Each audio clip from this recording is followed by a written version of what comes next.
بسم اللہ الرحمن الرحیم نحمده ونصلی ونسلم علی رسولہ الکریم وعلی آلہ وصحبہ.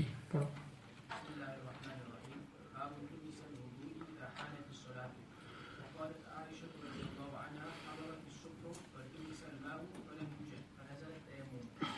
وبه قال حدثنا عبد الله بن يوسف قال أخبرنا مالك عن إسحاق بن عبد الله بن أبي طلحة عن أنس بن مالك رضي الله عنه أنه قال رأيت رسول الله صلى الله عليه وسلم وحان صلاة العصر فالتمس الناس الوضوء فلم يجدوا. وأتي رسول الله صلى الله عليه وسلم بوضوء فوضع رسول الله صلى الله عليه وسلم في ذلك الإناء يده وأمر الناس أن يتوضأوا منه.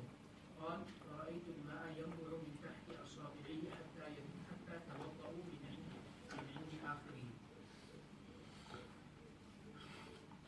التماس الوضوء، پانی کو تلاش کرنا جب نماز کا وقت ہو جائے. شافعیہ کے نزدیک التماس واجب ہے وقت کے اندر. احناف کے نزدیک التماس اس وقت واجب ہے جب پانی کی موجود ہونے کا امکان ہو، اور اگر یقین ہے کہ پانی نہیں پھر التماس واجب نہیں ہے. اگر کوئی یہ اشکال کرے کہ پانی کو تلاش کرنا اس کو وضو کے اعضاء کے بعد ذکر کرنا چاہیے یا پہلے، تو یہاں تو وضو کے درمیان میں ذکر کیا اس لیے کہ ابھی تک مسح الرأس نہیں آیا، باقی چیزیں آ گئیں. تو اس کا جواب یہ کہ چونکہ پانی کی زیادہ ضرورت مغسولات میں پڑتی ہے اس لیے مغسولات کے بعد ذکر کیا، اور ممسوحات میں سے سر رہ گیا ہے اس کو بعد میں ذکر کیا. یا یہ کہ جس کی مقدار پر اتفاق ہے وہ چیزیں آ گئیں، تو اس لیے التماس الماء کو ذکر کیا کہ ما اتفقوا علی مقداری ہی گزر گیا، صرف مسح رہ گیا، اور مسح مما اختلف فی مقداری ہی، تو متفقات کے بعد التماس کو ذکر کیا. اور تیمم بھی مستحب ہے، مطلوب ہے، اور التماس الماء وہ بھی مطلوب ہے. مطلوب ہونے میں دونوں موافق ہیں.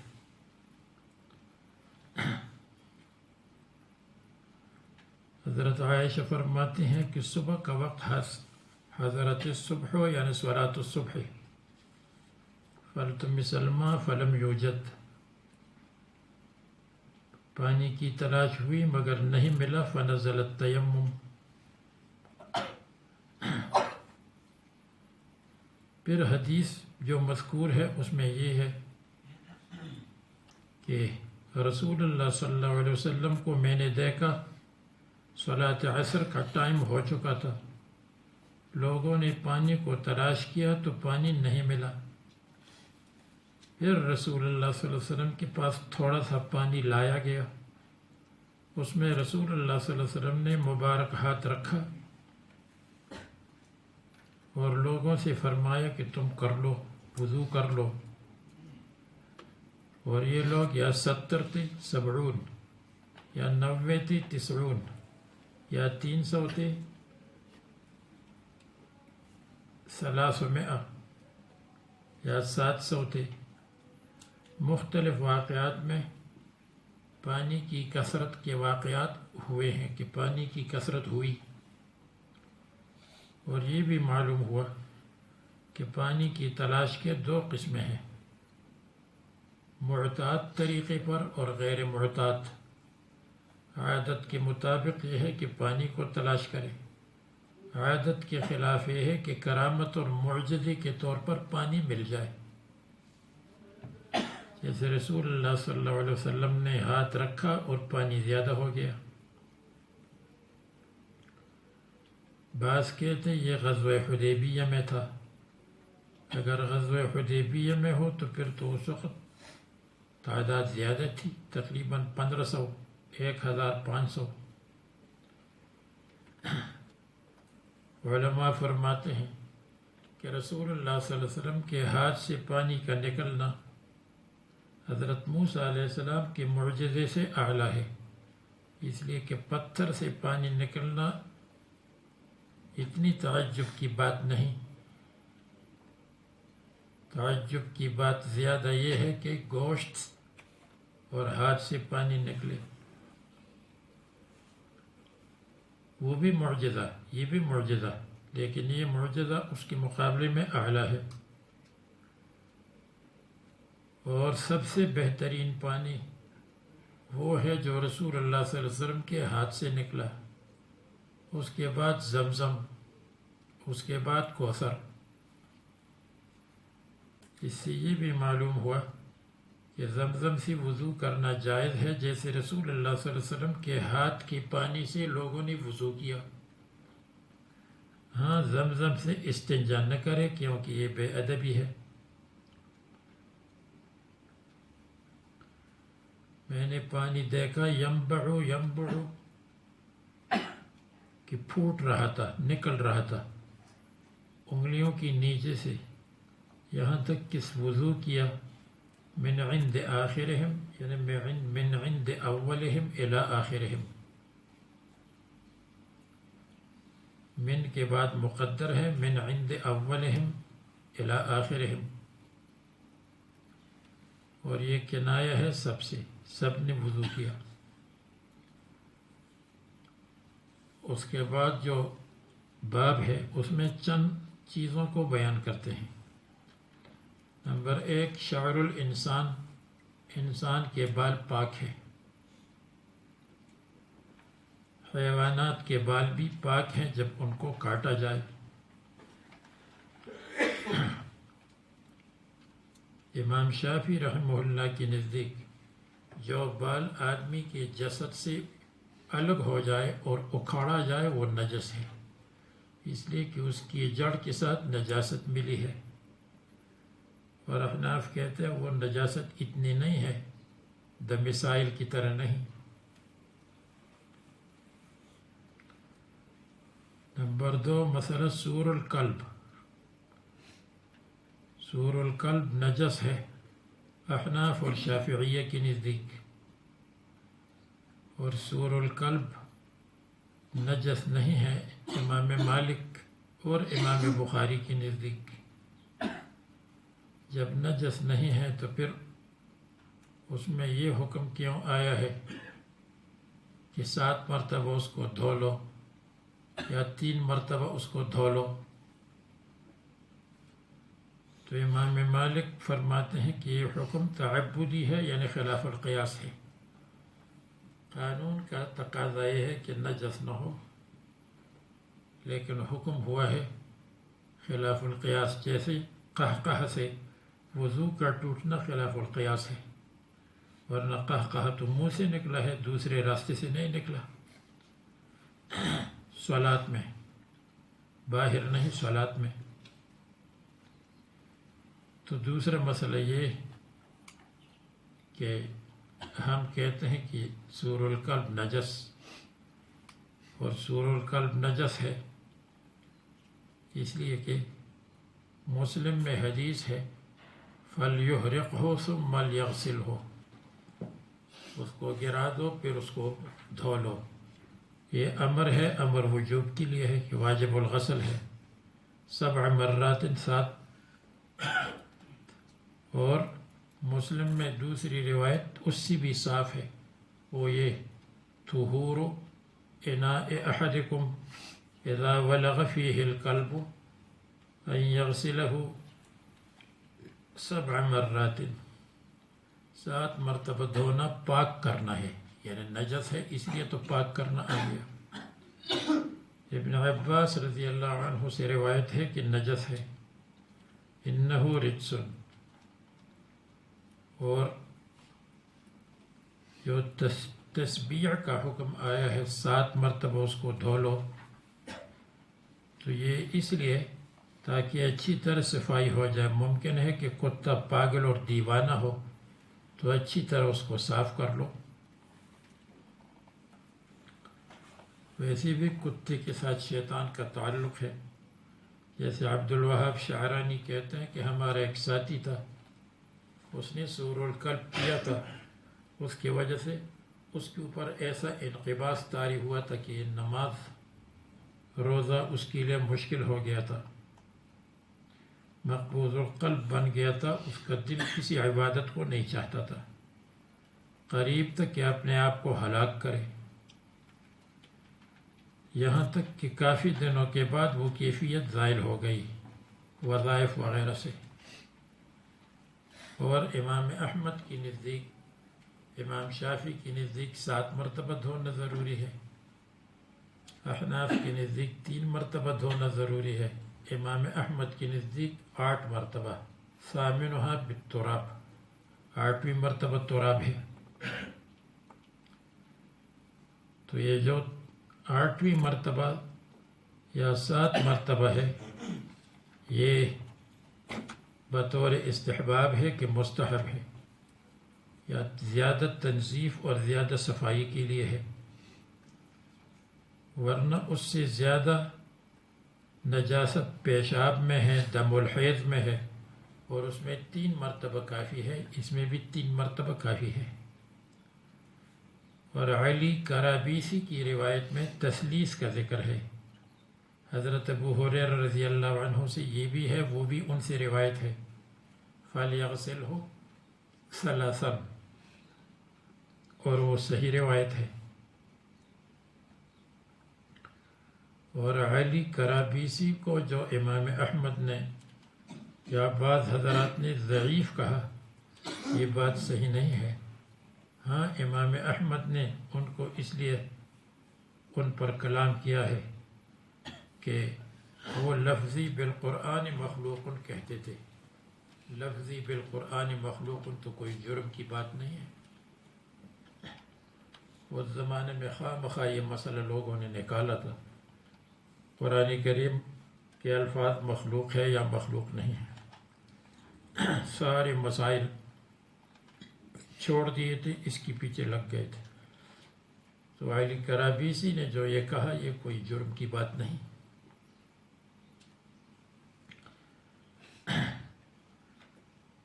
بہرحال یہ 2 مسئلے ہو گئے. ایک مسئلہ یہ ہے شعر الانسان پاک، دوسرا مسئلہ یہ ہے کہ سور الکلب طاہر ہے یا نجس ہے، یہ مسئلہ. تیسرا مسئلہ بول القلب بالاتفاق نجس ہے. چوتھا مسئلہ مرور القلب، کہ اگر کتا کسی جگہ گزر جائے تو اس جگہ کو پاک کرو، اور اگر کوئی نجاست نہ ہو تو پاک کرنے کی ضرورت نہیں ہے. اب اس میں دیکھ لے، فرماتے ہیں الماء الذی یغسل به شعر الانسان، جس پانی سے بال کو دھویا جائے. اور ما قبل سے اس کا تعلق یہ ہے کہ جب پانی کو تلاش کرا جائے تو ممکن ہے کہ پانی میں بال ہو جانوروں کی، تو اس لیے یہ مسئلہ بیان کرتے ہیں کہ بال ہونے سے کوئی فرق نہیں پڑتا، حیوانات کے بال ہو یا انسان کے بال ہو. رسول اللہ صلی اللہ علیہ وسلم نے ہاتھ رکھا پانی میں،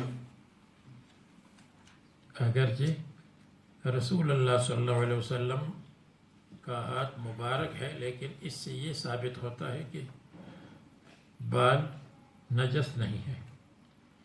ورنہ آپ کو بتایا تھا کہ رسول اللہ صلی اللہ علیہ وسلم کے فضولات میں ملا علی قاری نے شرح شفا میں غیر طاہر کہا، ان کی تابعداری میں حضرت تھانوی نے، اور ان کے علاوہ شامی نے، ابن حجر نے، عبد الحق محدث دہلوی نے، امام عینی نے، امام ابو حنیفہ وغیرہ وغیرہ سے طہارت منقول ہے. اور ابو طیبہ نے رسول اللہ صلی اللہ علیہ وسلم کا خون پیا، یہ روایت ضعیف ہے. لیکن ایک اور عورت نے شرب کیا تھا، وہ روایت صحیح ہے دارقطنی میں.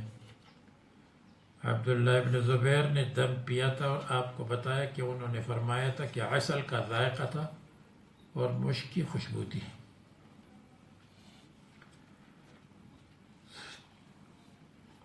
تو یہ 4 مسائل ہو گئے۔ وَكَانَ عِطْوَى لَا يَرَى بِهِ بَأْسًا، اس میں حرج نہیں سمجھتے تھے، شعر الانسان ہو یا شعر الحیوان، ان يتخذ منه الخيوط، ان يتخذ منه الخيوط، کہ اس میں سے دھاگے بنائے جائیں، والحبال اور رسیاں۔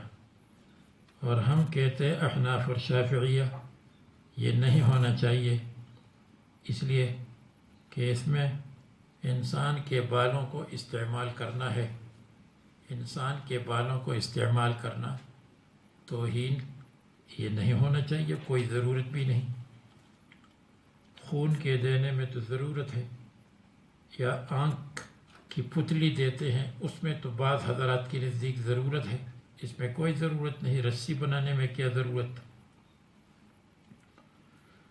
سور الکلاب وممرها فی المسجد، اس کو بیان کرتے ہیں۔ زہری فرماتے ہیں اذا ولغ فی اناء لیس له وضوء غیرہ، اور کتے نے منہ ڈالا کسی برتن میں تو دوسرا پانی نہیں ہے۔ ولوغ کے معنی ہے ادخال اللسان، زبان کو داخل کرنا۔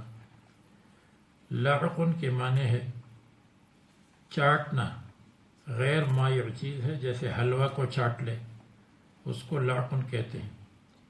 لحس یستعمل فی الخالی والفارغ، اگر برتن خالی ہے اس میں منہ اور اس میں زبان لگا دے تو اس کو کہتے ہیں لحس، لام حاسین۔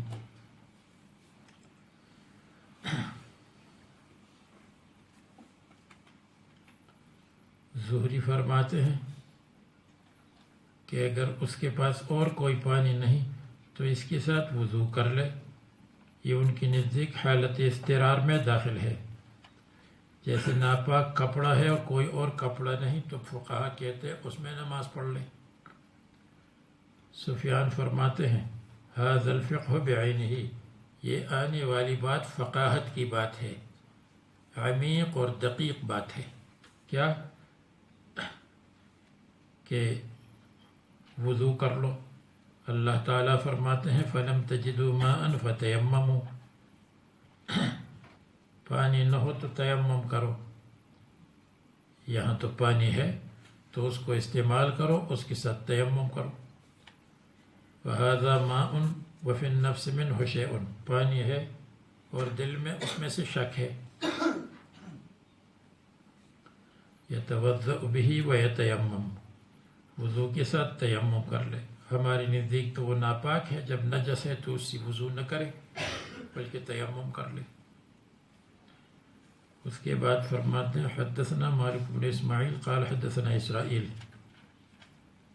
عن عاصم عن ابن سیرین قال قلت لعبیدہ، کہتے ہیں عبیدہ نے رسول اللہ صلی اللہ علیہ وسلم کے زمانے میں اسلام قبول کیا لیکن ملاقات نہیں ہوئی، ایسے حضرات کو مخضرمین کہتے ہیں۔ رسول اللہ صلی اللہ علیہ وسلم، ابن سیرین کہتے میں نے عبیدہ سے کہا ہمارے پاس رسول اللہ صلی اللہ علیہ وسلم کے مبارک بال ہیں، اور یہ اس لیے کہ رسول اللہ صلی اللہ علیہ وسلم نے جب بالوں کو تقسیم کیا تو جانب ایسر والا ام سلیم کو دیا اور جانب ایمن والا صحابہ کرام میں تقسیم ہوا۔ جو جانب ایسر والا ام سلیم کو دیا رضی اللہ عنہ، تو ام سلیم کے شوہر ہے ابو طلحہ، تو ابو طلحہ کے ہاتھ میں وہ بال آ گئے۔ پھر حضرت ابو طلحہ سے حضرت انس، کیونکہ حضرت انس کی سوتیلے والد ہے ابو طلحہ اور ام سلیم ان کی والدہ ہے، تو ام سلیم اور ابو طلحہ سے حضرت انس کے پاس آئے، اور حضرت انس سے پھر محمد ابن انس سے سیرین کے پاس آئے کیونکہ وہ معتق غلام تھے، اور پھر سیرین سے محمد ابن سیرین کے پاس۔ مولا انس اصبناہ من قبل انس، جو بال ہمیں ملے ہیں حضرت انس کی طرف سے۔ اب بھی بہت سے لوگوں کے پاس بال ہوتے ہیں، ممکن ہے کہ بعض صحیح ہو اور ممکن ہے کہ بعض صحیح نہیں ہو، اور بعض میں تو ایسی علامات موجود ہوتی ہیں کہ وہ بال بڑھتا رہتا ہے اور تازہ رہتا ہے۔ اور من قبل اہل انس، یا وہ الفاظ ہے یا یہ الفاظ ہے۔ فقال، تو عبیدہ نے کہا، لأن تكون عندي شعرة منه أحب إلي من الدنيا وما فيها، ایک بال کا ہونا میرے پاس مجھے زیادہ پسند ہے دنیا اور ما فیہا سے، کیونکہ تبرک ہے۔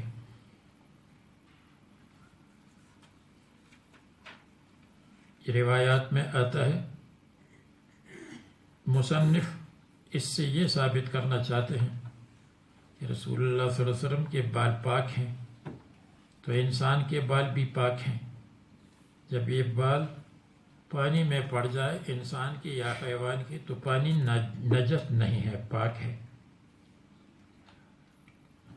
جن حضرات سے شرب البول ثابت ہے، جیسے ام ایمن، یا جن سے شرب الدم ثابت ہے، یا وہ محمول ہے غلبۃ الحال پر۔ غلبۃ الحال کا مطلب جوش پر، اور بہتر یہ ہے کہ ان کے دل میں اللہ نے ڈالا، بلکہ انہوں نے دیکھا کہ اس میں خصوصیات نہیں ہے، پیشاب کی خصوصیت، خون کی خصوصیت جو بدبو ہے اور بد ذائقہ ہے، ان کے لیے اللہ تبارک و تعالیٰ نے اس کو تبدیل کیا۔ اس لیے آپ کو بتایا کہ ابن زبیر نے فرمایا مشک کی خوشبو، اور انہوں نے فرمایا کہ عسل کا ذائقہ، تو وہ الگ بات ہے، وہ گویا کہ حقیقت بدل گئی۔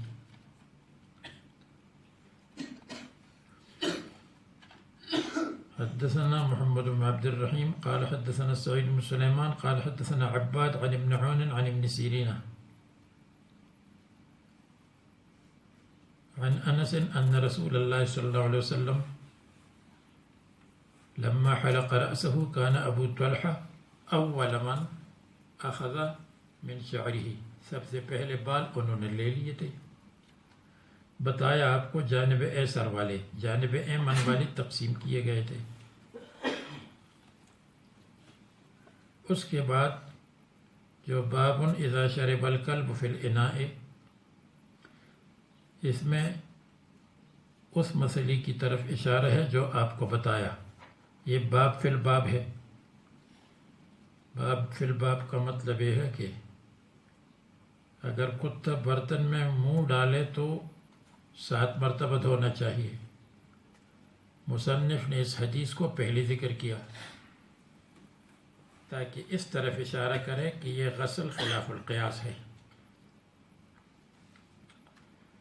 اور ہم کہتے ہیں کہ غسل خلاف القیاس نہیں، بلکہ غسل نجاست کی وجہ سے ہے، اور خود نجاست کا لفظ آیا ہے طہور میں، کیونکہ طہور نجاست کے ساتھ متعلق ہے۔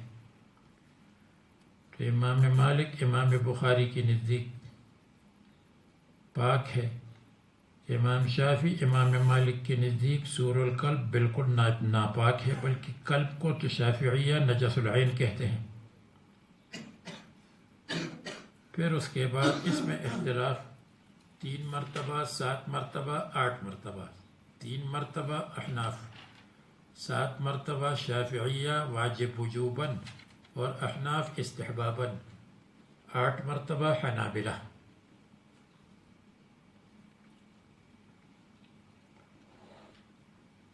تو یہ باب فی الباب ہے، اور مذاہب کی طرف اشارہ ہے۔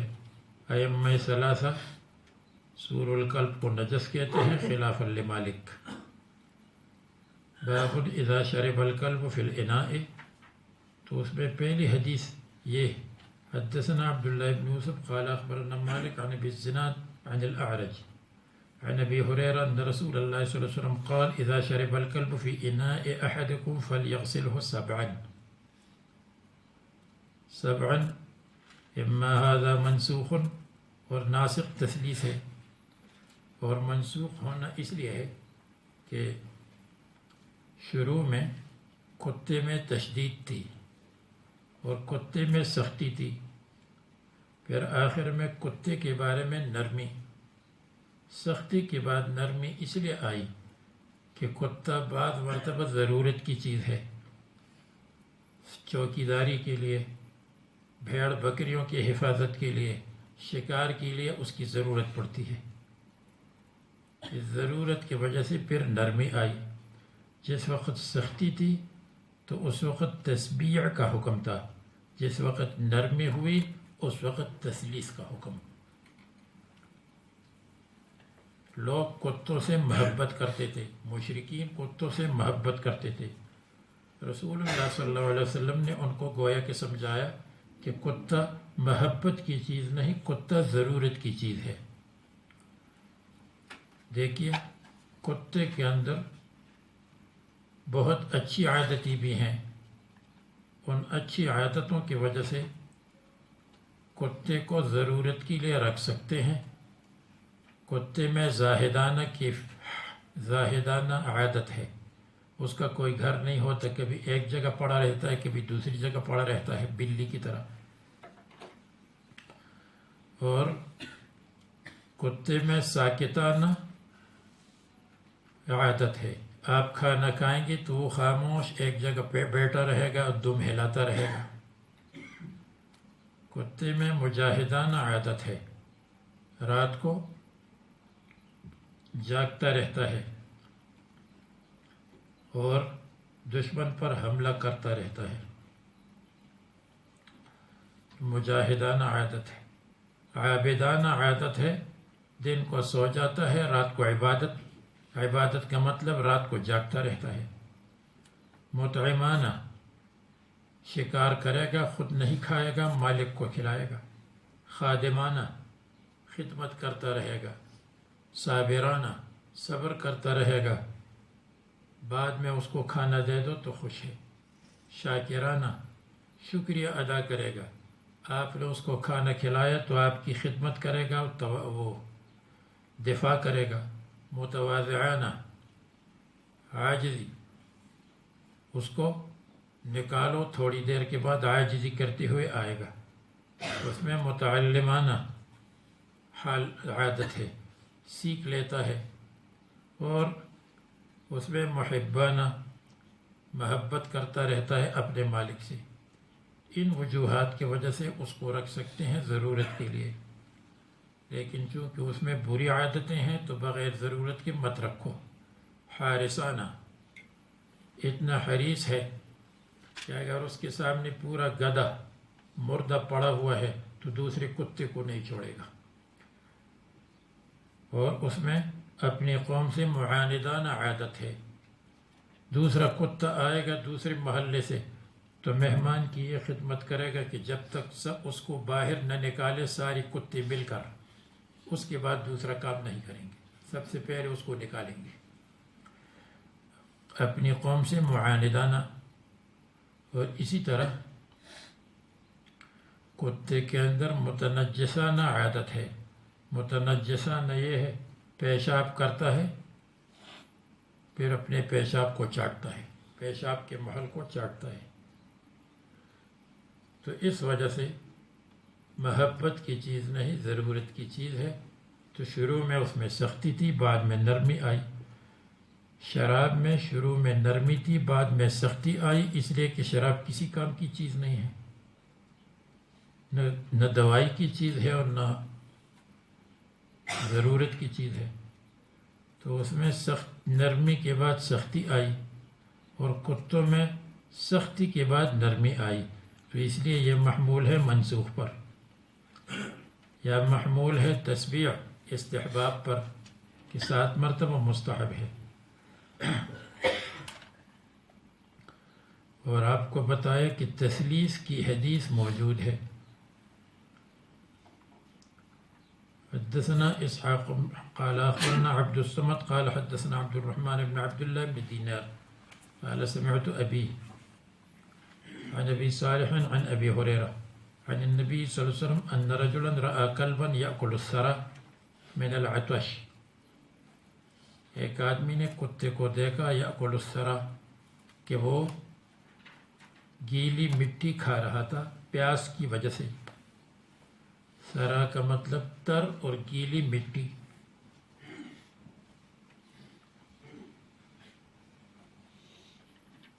فأخذ الرجل خفه تو آدمی نے اپنا موزہ لیا. فجعل یغرف له به تو شروع کیا کہ پانی اس کے لیے بھرتا رہا. حتی ارواہ یہاں تک کہ اس کو سیر کر دیا, اس کے پیٹ کو بھر دیا.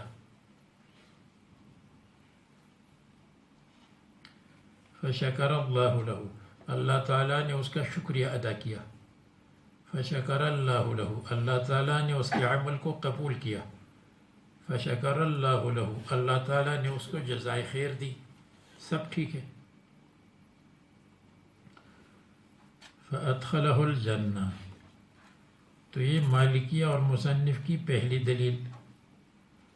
پہلی دلیل یہ ہے کہ دیکھو کتے کو پانی پلایا اپنے خف میں اور اسی کے اندر پھر نماز بھی پڑھتا ہوگا اس لیے کہ خفن ہے.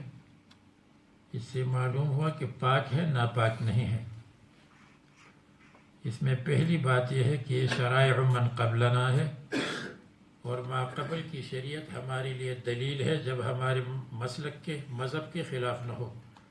اور یہ ہماری دین کے خلاف ہے. ہماری دین میں یہ ہے کہ یہ ناپاک ہے, نجس ہے. دوسری بات یہ ہے کہ اس میں خف سے پانی کے نکالنے کا ذکر ہے, خف میں پانی کے پلانے کا ذکر نہیں ہے. بہت ممکن ہے کہ خف میں نکالا اور پھر کسی برتن میں یا کسی گاڑے میں ڈالا اور اس نے پیا.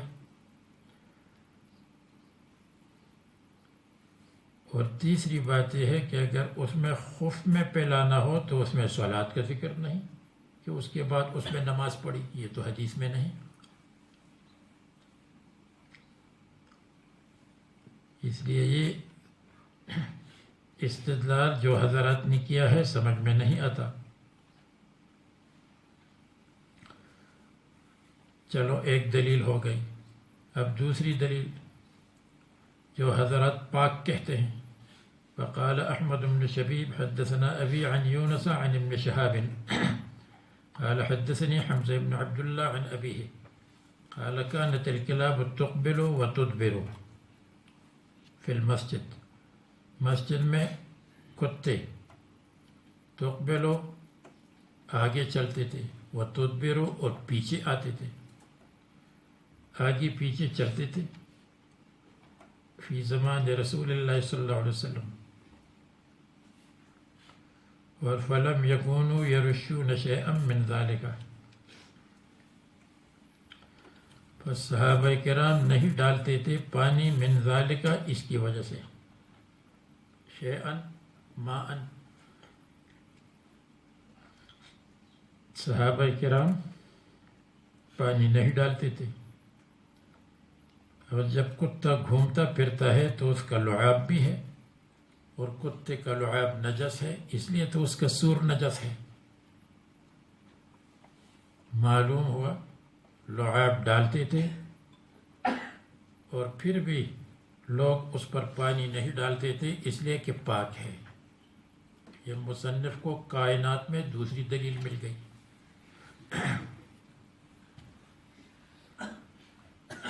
اس کا ایک الزامی جواب دیتے ہیں کہ ابو داود میں ہے کانت الکلاب تبول فی المسجد, پیشاب کرتے تھے اور اس پر پانی نہیں ڈالتے تھے, تو پھر تو پیشاب کو بھی بات کہو, طاہر کہو.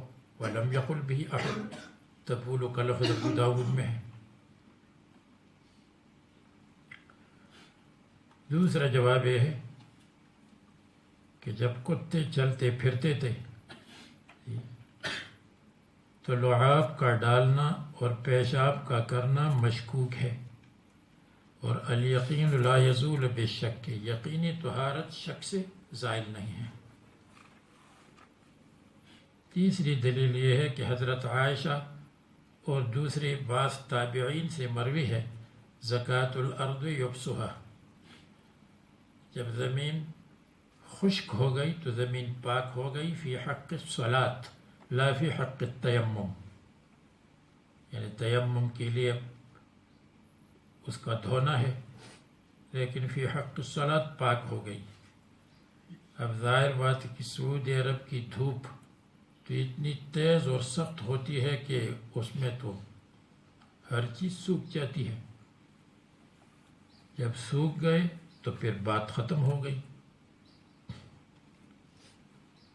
یہ رشونہ ما قبل میں بھی گزرا تھا، یہاں بھی آیا کہ رش کے معنی ہے غسل، رش غسل کے معنی میں آ گیا۔ یہ وہاں کام آئے گا جہاں پر آپ پڑھیں گے کہ بول الصبی یرش اور بول الجاریہ یغسل، تو وہاں رش کا مطلب پانی کا ڈالنا ہے، من غیر دلکن، بغیر رگڑنے کے، چھڑکنے کے معنی میں نہیں ہے۔ جب غسل آ جائے تو غسل عرفی مع الدلک ہے، جب رش کا لفظ آ جائے تو اس کے معنی ڈالنا ہے۔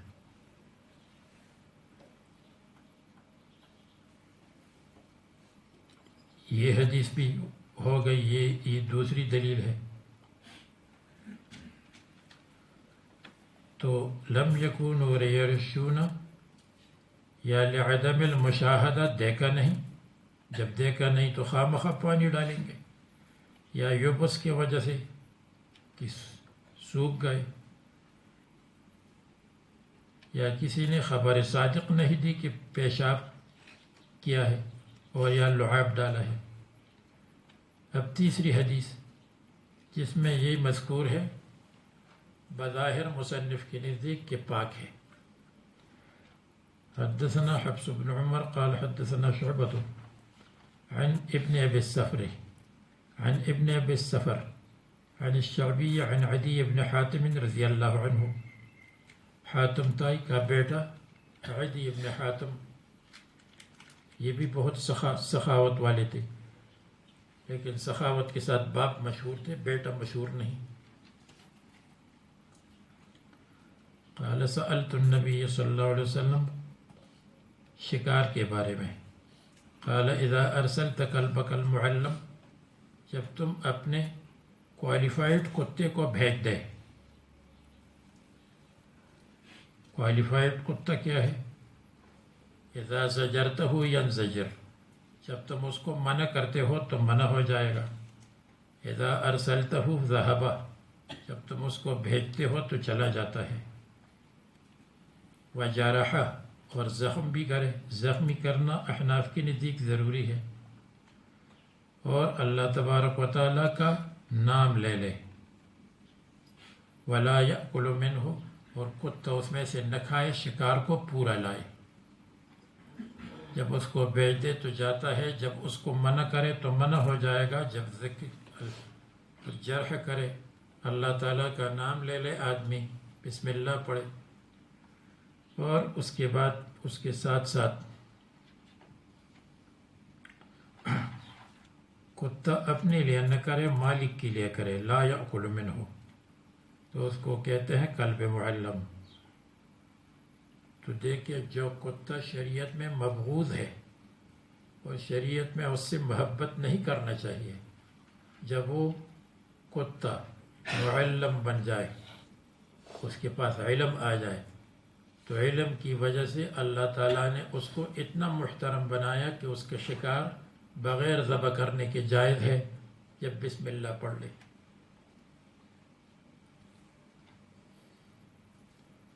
یہ علم کی برکت ہے، کتے کے لیے علم کا لفظ معلم میں آ گیا۔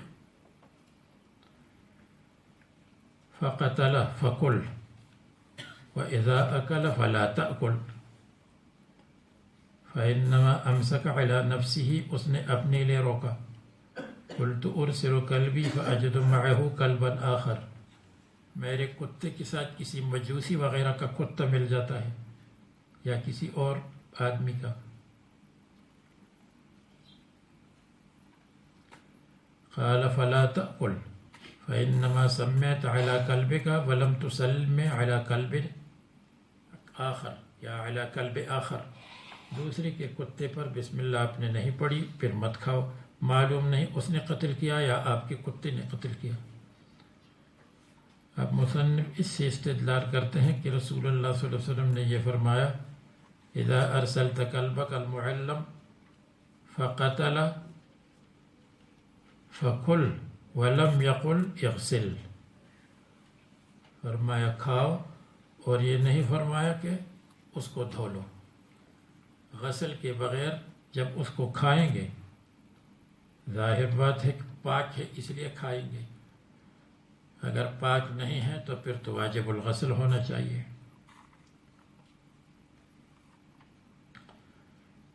تو احناف اور شافعیہ کہتے ہیں کہ فقتل فکل بعد الغسل، جب اس کو دھوئیں گے جیسے عادتاً لوگ اس کو دھوتے ہیں، گوشت کو دھوتے ہیں، جب گوشت کو کاٹتے ہیں تو بال وغیرہ کو صاف کرتے ہیں اور دھو لیتے ہیں۔ اور اگر تم کہتے ہو کہ اس میں غسل کا لفظ نہیں مذکور، تو اس کا جواب یہ ہے پھر تو اخراج النجاست بھی مذکور نہیں ہے، اس کے اندر آنتیں ہیں، اس کے اندر میدا ہے، اس میں جو گندگی ہے، تو کیا وہ سب کھاؤ؟ اگر آپ کہتے ہیں کہ اس کا نکالنا اور صاف کرنا عادت کی وجہ سے ہے، تو ہم کہتے ہیں عادت کی وجہ سے اس کا دھونا بھی ہے۔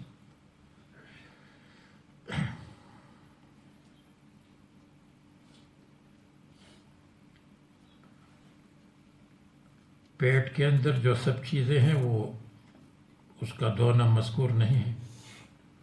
لکل مقام مقال ولکل مقال مقام، ہر مقام کے لیے مقال ہوتا ہے اور ہر مقال کے لیے مقام ہوتا ہے۔ لکل مقام مقال، ہر مقام اور محل کے ساتھ مناسب بات ہوتی ہے اور ہر مناسب بات کے لیے محل ہے۔ تو یہاں اس کا ذکر نہیں ہے کہ دھونا چاہیے یا نہیں، آنتوں کو نکالنا چاہیے یا نہیں، معدے کو نکالنا چاہیے یا نہیں، اس کے اندر گندگی ہے، اس کا پیٹ بھرا ہوا ہے، مثانہ بھرا ہوا ہے پیشاب سے، اس کے لیے دوسری جگہ ہے۔ ہر جگہ سب باتیں مذکور نہیں ہوتی، اور اس کے علاوہ اگر اس کو بھونیں گے تو بھوننے کی وجہ سے اس کی اوپر جو خون لگا ہوا ہے وہ دم غیر مسفوح ہے، اور دم مسفوح نجس ہے، دم غیر مسفوح نجس نہیں ہے۔ جب دم غیر مسفوح نجس نہیں تو پھر بات ہی ختم ہو گئی، اس کا دھونا لازم بھی نہیں ہے۔ پھر جب اس کو بھون لیں گے تو نار محرق ہے، اور نار بھی مطہرات میں سے ہیں، جیسے انشاءاللہ ایک ورق دو ورق کے بعد آپ پڑھیں گے مطہرات، بہت سارے مطہرات ہیں، تو ان میں سے نار بھی ہے، اگر نار سے اس کو جلا دیں۔ تو مصنف رحمہ اللہ نے 3 دلائل کو بیان کیا، اور 3 دلائل کا جواب حضرات نے دیا ہے۔ اب اس میں یہ سمجھ لے جو یہاں مناسب بات کیا ہے، اگر پانی کے ساتھ طاہر مل جائے تو پانی پاک ہے، اگر پانی کے ساتھ نجس مل جائے تو پانی نجس ہے۔ اور امام مالک کے نزدیک سور القلب پاک ہے، جیسے آپ کو بتایا گیا۔ امام شافعی رحمہ اللہ کے نزدیک صرف سور الخنزیر اور سور القلب نجس ہے، سور الخنزیر اور سور القلب۔ احناف کے نزدیک سور و سباع البہائم وہ بھی نجس ہے، سور و سباع الطیر وہ پرندے جو شاہین کی طرح ہے، ایگل کی طرح ہے، اس کا سور مکروہ ہے۔ وَكَذَلِكَ الدَّجَاجَةُ الْمُخَلَّاتُ، اسی طرح وہ دجاجہ جو گھومتی پھرتے ہے اور گندگی وغیرہ کھاتی ہے۔ اور احناف کے نزدیک سباع الطیر، سباع البہائم کا سور نجس اور سباع الطیر کا مکروہ ہے۔ تو یہ پانی اور پانی کے مسائل آنے والے باب میں انشاءاللہ آئیں گے. باب من لم یر الوضوء الا من المخرجین.